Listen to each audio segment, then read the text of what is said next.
Hello friends, today I like to continue the video on reading and writing which we did previously. Actually what we did, I want to recap the reading part. How to improve your reading speed was the topic. So I suggested that you need to first point towards whatever you're reading and then forcibly move the finger faster, so that run your finger faster through the text so that your speed increases and doesn't fall back on the sub vocalization which you are already habituated to. And then I said the third thing is to become an active reader. Active reader is one who knows where to skip and where to continue reading. So these are the three steps in how to improve your reading speed. So while reading itself, we can try to improve our writing also. How do we do that? By repeating reading, writing, reading, writing. You have to anything, any new book you take up, you read a chapter, then you write and see. Then again you read the chapter, again you write and see. Like that you will become familiarized with the new words that you have come across in this chapter. And then while reading, don't interrupt your reading. Instead, try to find the meaning of the new words, the words which are new to you, through through the uh, through guessing the meaning of the word. How do you guess the meaning of the new word? You can guess it through the situation. It could be like, a secretive kind of a mood, or from the mood of the story, from the situation that he is describing, also from the previous sentence and the next sentence, and also the connectors that he uses. And also depends on what kind of what it modifies. If it is an adverb, it might have a ly attached to it, so it's definitely an adverb, and it will modify a verb. So it is describing the verb action before it. So how it could be, depending on the mood, how could the action be actually operating in such circumstances. All this you have to use your mind and try and identify the meaning of the word. And still, if you are not very sure, you need to go and check the dictionary and read all the meanings of the word, and select which is the appropriate one in this situation. Okay, that is another thing. Then first reading, how I did was, after my first reading of the book, I wrote the first draft writing, in which I kept the sequence in which the author has written that chapter, the sequence, how he is unfolding the whole chapter. So you know what is in while following the sequence, you're going to tell what it is trying to tell in that chapter, and then you're going to also try and decipher the meanings of the words you don't know and write them in your own words in the first draft. Then you need to note down all the actual meaning of the words from the dictionary in a notebook. All this you have to jot down in a notebook. You have to maintain a notebook. Then second draft, what I did was, I tried to make it into a gist. The first chapter gist. What he is trying to say. How is he saying it? Why is he saying it? All these questions, these small questions you have to answer in your second gist. And while you're writing your second draft, it is better if you use the actual new words that he has used in his chapter. By that, what happens, you become more familiar with the word, and you try to use it as your own vocabulary. So these are the two things. Now I would like to show you the work that I have done.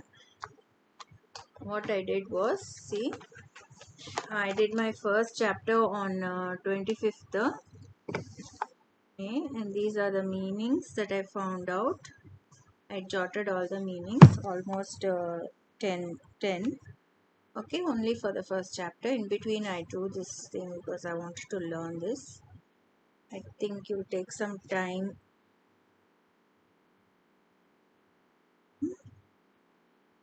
Then I started writing the introduction along with how, what it is. If it's clear to you, if it's clear, if it is clear. Then move to the next page. That's my first draft. Okay, need to read it well.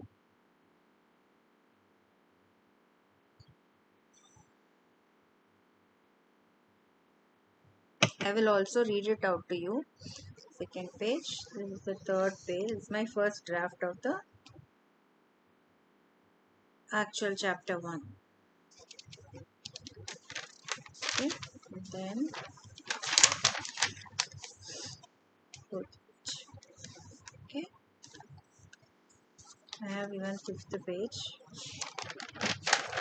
I have sixth page and seventh page. Sixth and seventh page is the new second draft. Okay, second draft. So sixth and the seventh page. Second draft. Draft 2.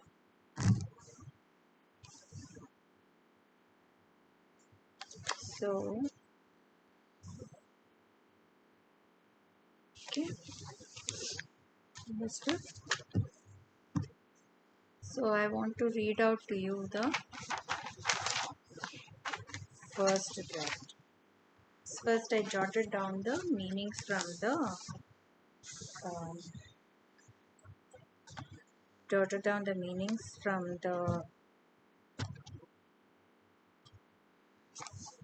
dictionary. I'll try to.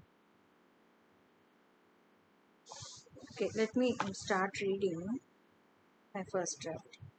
Introduction is the first chapter that we read. Okay. It starts with a scene where Hanudas and Swamiji are perched on a tree disguised as forest dwellers looking over a village in the forest where Mahatangs live. Mahatangs are considered special because they can see Lord Hanuman, the immortal Lord. But Hanudas and Swamiji are tired of wasting their time observing these Mahatangs. Hanudas knew nothing about Lord Hanuman 5 years ago. He was from Toronto, Canada. There he was totally into worldly pleasures. Then he lost his wife to an accident and son to mental illness. Or at the burial of his son, he experienced mental stillness, that of no sorrow, no joy, no pain, no regret, no experience left a trace in his mind.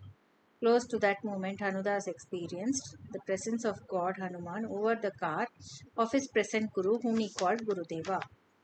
After a few months, when Hanudas narrated this incident to Gurudeva, Gurudeva ascertained him that it was Lord Hanuman that Hanudas had seen, but when his mind started to think and pondered, Lord had disappeared. Gurudeva explains that only pure souls can see Hanuman. When Hanudas was returning from burial, his mind was blank and free from external world, but when his mind tried to label it as magical, Lord Hanuman disappeared. This led to the question of how to make mind pure. Gurudeva explained an aware mind is a pure mind, unaware of who it is and where it is headed. Don't look from don't look for peace and rest in the name of spiritual pursuit.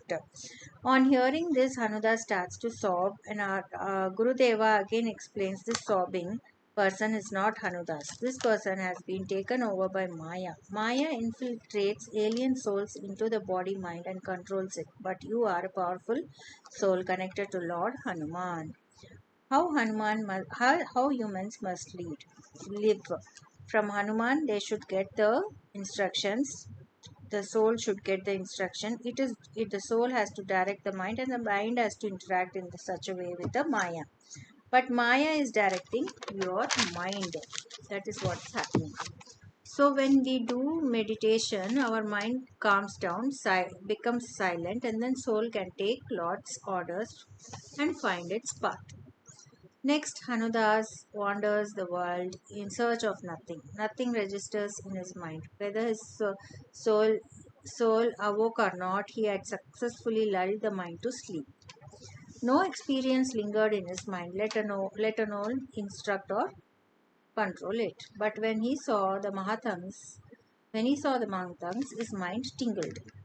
The Mahatangs are the one that could see God and interact with something invisible. He got a faint hope that it was Hanuman, from where, not from anywhere from the world, but from his soul. Long wandering led to mind awareness in his soul, where Gurudeva Anudas wanted him to be.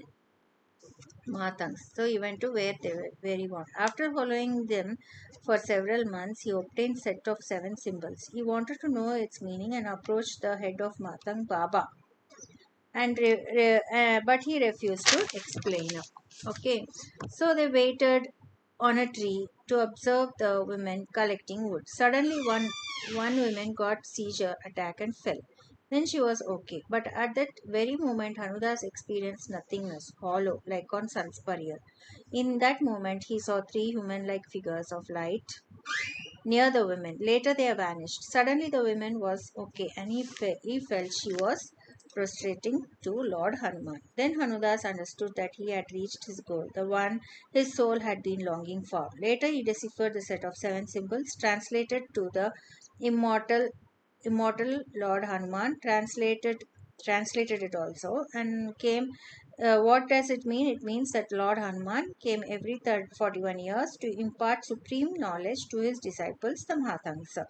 In the course of the next several months, he collected thousands of such symbols and puzzles, wherein lay enshrined the entire knowledge Lord Hanuman imparted to Mahatangs. Okay, so the Immortal Talks is a book in which is documented the supreme knowledge that Hanuman imparted to his disciples Mahatangs, the tribe that lives in the forest dwellers. They are forest dwellers. And so these how he collected through the thousands of symbols that were puzzles that were there. Okay, he collected them. That's why it's known as Immortal Talks. Who is immortal? Lord Hanuman. What he told them is his talks. Okay. Now, second draft. Prologue of Immortal Talks. The Immortal Talks is written by Hanudas, devotee of Lord Hanuman. It is document of thousands of symbols left in the forest dwellings of Mahatang's community that was deciphered as supreme knowledge imparted by Lord Hanuman to the Mahatangs. When Hanudas lost his family, his wife and son, he was feeling hollow. His mind couldn't register any pain, sorrow, regret at that moment, and he had a glimpse of Lord Hanuman. Then his brother ruefully claimed that there was nothing but empty space. Later, Hanudas mentioned this incident to his Guruji, Gurudeva, and why he could see the Lord. Gurudeva explained to him why he could understood and he could explain why he could see the Lord. His Guru explained who is a pure soul, what is an aware one that knows who it is and where it is headed, and that we should not allow Maya to direct our mind. Instead, our mind must act according to soul's command that it receives from Lord Hanuman to interact with the world or Maya. In one moment of stillness, Hanudas comes to know vaguely where he is headed to. So leaves the Guru, wanders the world while not allowing it to form thoughts or impressions in his mind. Thus he lulls his mind. Once he reaches the Mahatangs, his mind tingles. His soul directs him that he has reached his destination. So he stays there to find out that Mahatangs interact with invisible things. In this process is assisted by 2 other sages, Swamiji and Brahmacharyaji. They first try to meet the head of the tribe, Baba, but he waspishly denies to explain. So they try to investigate on their own in a surreptitious manner. On one such day, they find a woman wandering, undergoing seizures and her extremities flailing, but soon she gains her composure. At that very moment, Hanudas experiences blankness and sees 3 queering lights for a moment, and they spawned a thought that this would be Hanuman. Later, he finds the woman sprawled in front like in prostration. He finally understands that he has reached his destination, where human talk to immortal God. Finally reached his destination where humans talk to immortal God.